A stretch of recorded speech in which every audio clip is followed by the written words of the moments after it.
Brooklyn Independent Television.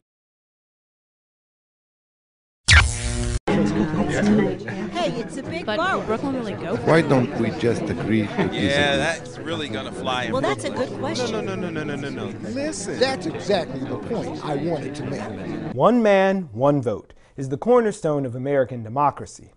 Now, in 1776, the one man with the vote happened to be a white guy who was a property owner. But as much as things have changed since the bad old days when women couldn't vote and black Americans were vote less and only counted as 3/4 of a person, your right to vote may still be at risk because of your gender, your race, or where you live. This is Intersect, and today we're talking voter disenfranchisement. I'm joined by Alex Camarda, the Director of Policy and Advocacy at Citizens Union of New York City, and the League of Women Voters of New York Vice President Emeritus, Adrienne Kivelson. Thanks for being here today. Thank you. Thank you. So voter disenfranchisement, it's a lot of syllables there, but it comes down to a simple principle of your vote not counting or you not even being able to cast one. How much of a danger is it in New York City as we sit here today? Well, I think the greatest issue facing New Yorkers today is not as much disenfranchisement as actually barriers to voting. Mm-hmm. The election administration machinery today, if you will, is not nearly as modern as it ought to be and trails many other states. Just by way of example, 35 other states have early voting, meaning you can vote on a day other than Election Day in addition to Election Day. In North Carolina, for instance, they are already able to vote in the presidential race. That began on September 6th. Here in New York, you can only vote on November 6th, Election Day. So if the process was opened up a bit more and people could vote on multiple days prior to Election Day, that would make it much easier for people to vote. So there are a lot of things legally that the state needs to change that would encourage more people to participate and remove barriers to voting. But there was a big noise about our voter machines are coming and they are better than the old paper ballots, no more hanging chads. It's as simple as an ATM. The New York voting machines are better. They're better than the lever machines. They can be recounted. Right. And so we have paper ballots, and the paper ballots can be recounted. So we do have a better system. I agree with Alex. There isn't any disenfranchisement in New York. I think more administrative error, am I being accurate? Administrative error is what hurts voters on Election Day in New York City. They get an advance notice, they get to their polling place, and there are inexperienced or people who don't know what they're doing. They're given information that sends them traveling all over the city of New York. It's really very frustrating to the voters in New York on Election Day to come to their polls and their name isn't in the book, and every voter has the right to get a provisional ballot, an affidavit ballot, but they're not always told they do. Right. So that's more. I mean, this is a very serious problem all over the country, and because it's a serious problem, disenfranchisement, it impacts on us. But there have been, 20 states, 20 states have put in or tried to pass legislation that has limited voter participation. New York we haven't had any of that in New York. And in fact, the governor, the Department of Motor Vehicles, recently instituted a program at the governor's direction which will allow licensed drivers who have an account with the Motor Vehicles Bureau to update their voter information online. So in fact, we're trying, and our groups like Citizens Union, League of Women Voters, are working very hard to try and get some of the barriers that Alex talked about removed. So a moment ago you spoke about some of the structures that make it a little bit more difficult for people to make their way to the vote. And in some senses you were being very generous because the New York City Board of Elections has been famously plagued with this sort of mismanagement that in some instances, as we heard from City Council member Jumaane Williams, I have a statement that he issued last night on primary night. We're sitting here the day after the primaries, if the results have come in. But the city council member himself said, what I witnessed at the polls today was simply the worst example of voter disenfranchisement I've personally seen. Voters, many of them seniors, were streaming out of polling sites, screaming, cursing, and near tears in over frustration that they experienced. So this is something that he himself witnessed as he was going to make his voting, and it's because people were sent misinformation essentially by the New York City board. Well, I don't know if they were sent misinformation. In August, every voter got a piece of mailing from which gave the polling place. Right. But what happened was, because of redistricting, all poll sites in New York changed for people, and no one is in the same election district, in the same assembly district, and so people tended not to look at what they got in August, and now we're September, whatever it is, and go to the polling place they primarily are used to voting at. Some of them 40 years have been voting in the same place. And they got to the polling place, and lo and behold, they were told they did not vote there. Some of them were sent, and I haven't figured out how they could do this, but they were sent miles away to places they just had no reality. And we got calls in our office, and we tried to say, well, they tell you you're not in the book, get a ballot and vote where you are, because they have to count an affidavit ballot. But I don't know that they were sent misinformation. I think habit of going to polls and poorly trained clerks who met them at the door created a lot of the problem. Well, I would just add that every election day there's always issues with election administration, and it's hard to know the day after what the root problem is. These questions should be raised, as they are, by the council member and public advocate Bill de Blasio. And so it's incumbent upon the board to respond, and groups like ours to take a closer look at this, scrutinize the situation, and determine if there's a broader systemic problem. I mean, I will say, not to give an excuse to the board, but they have a very challenging endeavor, and that is they have to recruit 35,000 poll workers for an election. And these are essentially temporary workers who go to 6 hours of training and may work the primary and then the general election. And to recruit many qualified people for what is really a one-day job that pays a couple $100 in those numbers is really something that's very challenging to do. It is challenging and frustrating when it doesn't happen, when all you want to do is vote, and you're met with a wall of sort of incompetence when you say, okay, do I belong here? Where can I vote? And leave feeling like maybe my vote didn't count. Is it going to make its way too? Is my voice going to be heard? There were further complicating factors. There was no election in every area. So some people went to vote where there was no election, and when they were told, well, no, you don't have a race, some of them felt that they were not being told the truth, and they were missing a vote. So that was another problem. We tried, and the board has actually tried to alleviate that problem by putting a sample ballot online, and voters can look online to see where they're supposed to vote. Keying in your zip code, your address, your specific address, street address, and they'll see where they're supposed to vote. And you can also draw down a sample ballot, and when there was no race, the ballot said there is no race in your district. Now, unfortunately, I mean, when people called our office, I'm sure Citizens Union and the other, we looked this up for them. We told them most people, particularly elderly people, do not have computer access, and so they didn't see this.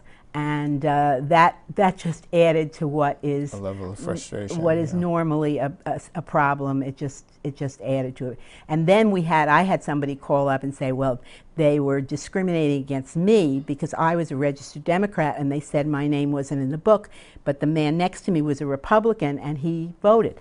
And I was trying to explain there wasn't a Democratic contest, but there was a Republican contest. So. We find that confusion is elevated during the primary when you'll have particular contests but not others, and I think people assume the worst, particularly in communities of color where there's a long history of voter disenfranchisement, and people have heard about the incompetence of the board in daily news editorials and so forth, and so many voters automatically assume that there's something suspicious at play, something malevolent at play, and maybe there is, maybe there isn't. We don't really know until after the election and these issues are looked at more closely. So whether it's founded or not, what should one do if they do feel like they've been confronted with a barrier to themselves voting? Whether they said the Republican got to vote, not in vote, and it was justifiably so, but what should your next step be if you feel like you've been? Well, you can always cast an affidavit ballot. There are phone numbers, 311. You can call the Board of Elections. You can call groups like ours. those are all important things to do the day of. As Adrienne mentioned, prior to Election Day, you should go on the Board of Elections website, look at your poll site locator. It will tell you where you're supposed to go. Look at your ballot. You can, do research on the candidates in the race, and that's something our group and others have advocated for. We recently worked with the board on revamping their website and to include something called email updates so that people can go provide their email voluntarily to the board, and the board will now send them emails letting them know the last day to register is approaching, the last day to get an absentee ballot is approaching, your sample ballot is online. So people get the notification and don't think of these things on Election Day when it's much more difficult to address. Yeah, we have something with the League called Vote 411, which is on our website, where we give all of the races, we connect to the poll site locator, and we offer the candidates an opportunity to make a statement of what their principles are. So you can look that up online, or you can call the League office and we'll read off the names for the candidates in your district. I want to emphasize what Alex said. I tell people no one should leave a poll without voting. That you really should insist on getting an affidavit ballot, and it then goes back to the board if it's not for review to see if you're in the right place. If it is not, if your vote is not, they let you know. If they say you're not registered now, because of things we worked for, the affidavit ballot now serves as a voter registration form, and you are now duly registered. So when I go around, I say, do not leave that poll site without voting.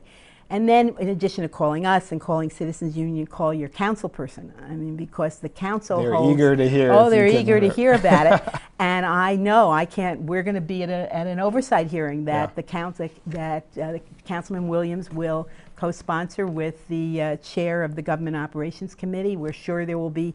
Each time there's an oversight hearing in the council on the conduct of the elections. So everybody wants to hear about this because nobody wants to let this go on. We send a letter to the board. We're working on it, start working on it tomorrow with all the complaints that we got, with the ED, the AD, and all the information we can provide so that before November, the problems that voters encountered can be resolved.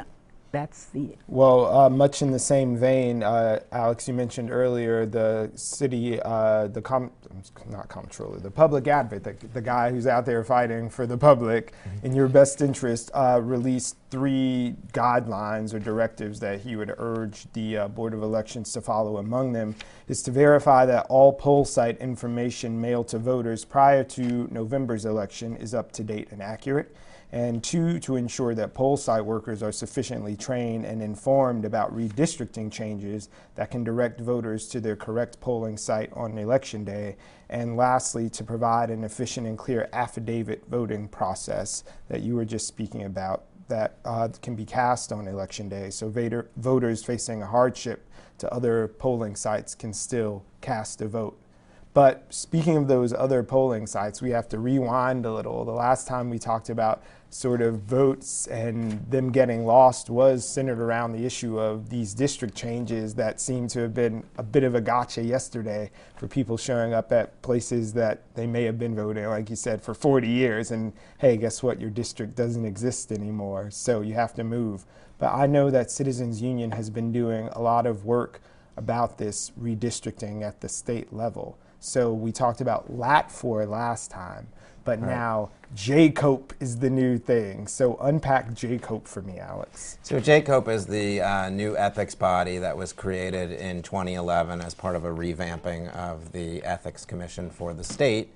And many of our groups supported this change. I think what's most significant about it is for the first time ever you have an entity outside of the legislature that will investigate not only the executive branch but the legislative branch. So for example, JCOPE, everyone is talking about the investigation that we know is occurring of Assemblymember Vito Lopez for allegations of sexual harassment.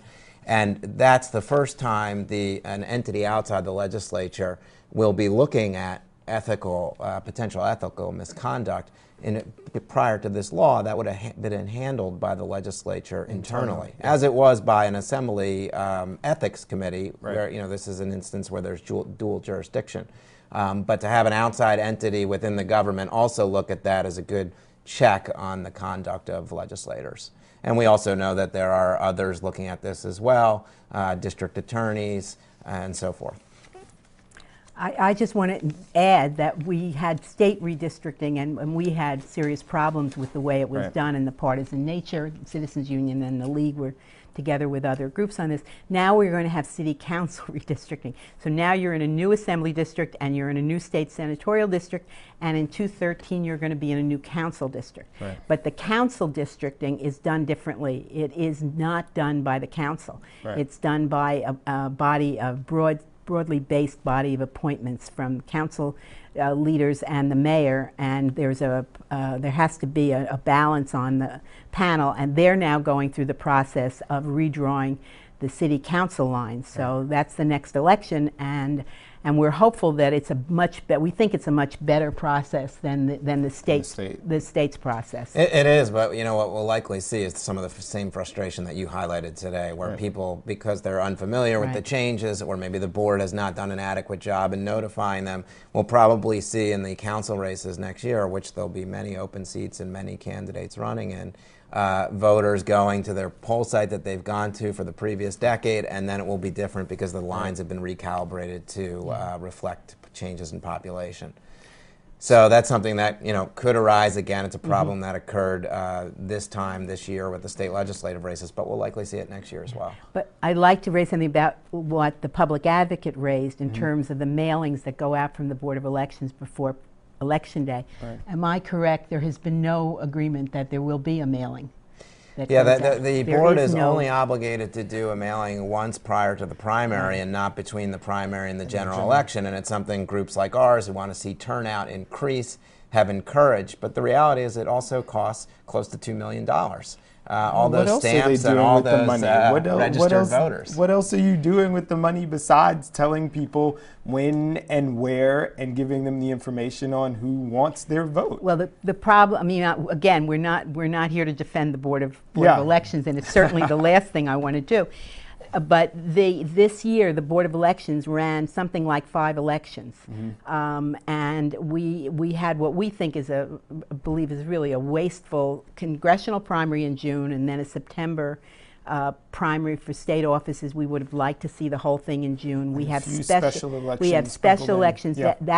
And the budget does not cover all those elections. So basically, what happens? They go in with a budget. Which we can all argue about, and then the city comes back and makes them whole because you can't anticipate the special election. Right. So there really is a budget issue, and there may be a different way to budget for the Board of Elections that's a little more realistic and should be explored. But the fact of the matter is there isn't any money in the budget for that second mailing, which we all believe, particularly in a presidential year, is crucial. Yeah, how do you not? And so we would hope that somewhere and some entity will find the money for such a mailing, because we agree with the public advocate that people get something in August, they didn't remember it in September, they're certainly not going to remember it in November. And if the state legislature had passed legislation that enabled the congressional elections, which were held in June, and the elections yesterday to be held on the same day, we would have saved $20+ million, and you could have obviously done multiple mailings to alert people to the fact that an election was coming up. So, and that's something that's very important, because what we're finding, and it really begins in the 1960s, and this is true across the country, turnout is on a slow decline, and in the city in the 2000s for municipal elections we saw some of the worst turnout that we've seen in decades, really since the 1920s. And so with regard to turnout, in the last mayoral race only 28% of registered voters turned out. In the last 3 federal elections dating back to 2006, the average turnout was 42%, which ranks New York State 47th among 50 states. So it's a real problem. It's ridiculous that New York City would be almost at the very bottom of people who actually take the initiative to get out and just pull the lever, press the button, and just vote for your elected officials. Well, part of the problem is, we think with state redistricting, is that to a certain extent it's an incumbent. Because the legislature redistricts itself, it protects incumbents. So incumbents have an enormous advantage, and people... And they don't want new people coming out Well, the people say, it doesn't make any difference. And we try to get the point across that it always makes a difference, because there's no other way in a democracy to change anything than by voting. You don't have any other recourse. So when you don't vote, you're voting, because you're giving somebody else your vote. But it seems as if the real bar to participation in elections is apathy. Then that's the biggest threat that we may face. Not quite. I mean, there are a number of registration barriers that could be removed. For instance, you can't register within 25 days of an election. You have to do it 25 days in advance. So a lot of people, just as they're tuning into the election, they realize they're not registered. We still do this through very antiquated paper forms, what Adrienne mentioned about the governor's advancement with online registration was only done in the last couple weeks. You know, we commend the governor for that. We think it's a significant step forward. But it also only applies to people who already have driver's licenses or non-driver's ID. And I think one area that the city actually could work to improve registration, because a lot of these issues are controlled by the state, is to look at their own agencies, which are required to register people who come for services. You know, they're not going primarily for voter registration. They're coming there for other services. Whether you get a library card or aid to women with infant children, there's a number of city services that they already have every bit of information about your life. Exactly. So and why this not just information extend it? could be transmitted electronically once people register at the agency where they get services to the Board of Elections. There's some signature requirements that need to be overcome, but it can be done, and I think that's something the mayor and the council could tackle and really increase the number of people who are registered, and by extension, hopefully improve turnout. And it's just as important as calorie counts and the amount of ounces of a drink that you get to buy while we're spending so much political capital and time on that. Why not get people registered to vote? Right. We are also, with the Citizens Union, supporting a bill in the City Council that would provide voter registration information and forms to people as they register their children for school. And we think that's really an untapped source in many ways, and it's really a low voting population as well. It's unfortunate because so much of public education that affects their children, but parents of children in schools have so many things on their plate that voting is not really a high priority, or registering is not a high priority. So we're hoping that using every resource we can to get information out about registering to vote will help this. We also think there's a law, if you want to change your party designation in New York City, you literally have to do it before the previous year's election. So if you want to vote, if you're registered as an independent and you want to vote in the Democratic primary for mayor, I'm just using that as an example, in 2013, October 12th is the last day that you can change your registration to October 12th, 2012 is the last day you can change your registration. We think that's excessive. And so there are things like that that we think. And speaking of young people, I think one of the things that few people know about, your viewers may not know this, if you're 17 years old, you can actually pre-register to vote. So you can fill out a form, send this to the Board of Elections, and then when you turn 18, you'll be ready to vote. Last year in New York City, you know, we have 8.5 million people, 1.1 million school children, obviously some of whom are 17. We had 11 people in the entire city pre-register to vote who are 17 years old. So that's something that could be dramatically improved, and we know that young people tend to have lower voter turnout rates as compared to senior and citizens. it's simply too because no one knows. Who knew that you could pre-register? Well, you have to be 17? 18 by December 31st of the year in which you but we go into high schools and we do voter registration drives in high schools, and when you go there and you help, I mean, the kids are not only willing, they're anxious to do it. There isn't enough outreach. Now, every high school graduate, and I believe they still do it, although I thought it was a waste of money because 11 people fill them out. Every high school graduate gets a voter registration form with your diploma. The 11 people, I didn't know that number. That sort of proves that's, unless you do some voter education, and that's the other piece. Well, I would question whether the schools are actually, I mean, they're required by law to give out a registration form at the same time and in the same manner as students receive their diplomas. And I would just question whether that's happening at all. I think it's something the city should look into. Well, what about the future of voting? Everyone, like, you'll turn on any TV show the day after the election and there'll be some person bemoaning the fact that more people voted for American Idol than voted for the president. What about moving this whole process forward? Someday you might be able to get to online, but we're not quite there yet. But I think, you know, another place to look is we believe that there's a lack of civics education in the schools. And not only aren't you teaching it, you have a generation of teachers who never had civics education in the schools. So that we think that that's where it starts, that we work very hard to get the vote for 18-year-olds, Yeah. but there isn't an equal amount of education going on to these kids in high schools on why it's important to vote. Right. And what voting means. It's not necessarily, they learn a lot about the Revolutionary War and the Civil War, but they really don't do a lot of civics education in the schools. We think it's absolutely a crucial step in order to get a generation. Right. Just basic structure stuff about how the lights come on when you flip Right. the switch in your Right. city. Right. Yeah. It's interesting you bring up American Idol. I mean, there are other states that are doing things that are very different than here. I mean, for example, in Oregon, they don't even actually go to the polls. Everything's done by mail. Yeah. So all voting is done by mail. They make sure that the voting is secure through these barcodes on the actual ballot or the envelopes that Yeah. are received by the voters. So there they don't even go to polls. In North Dakota, they don't even have registration. Mm-hmm. So I think New York State really needs to look to other states and look at the more modern things they're doing to kind of update the way in which we go about registering and voting. The number is 212-725-3541.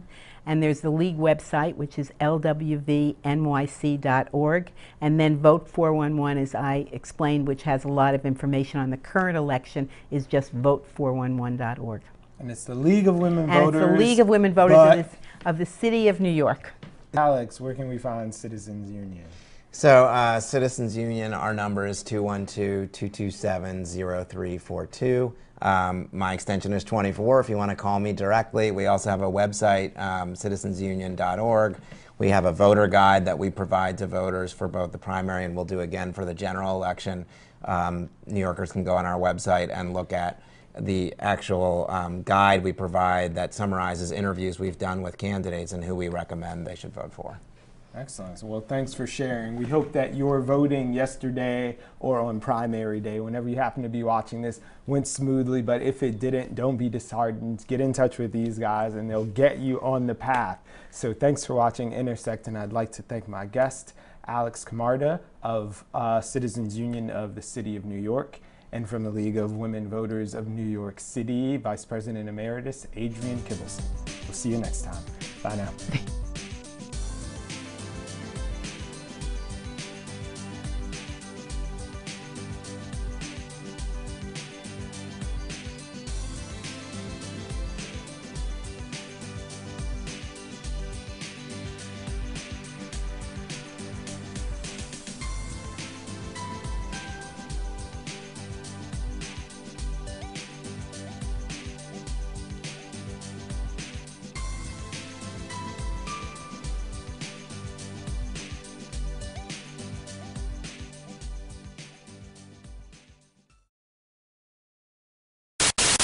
Watch this and other Brooklyn Independent Television episodes online at bricartsmedia.org/BIT.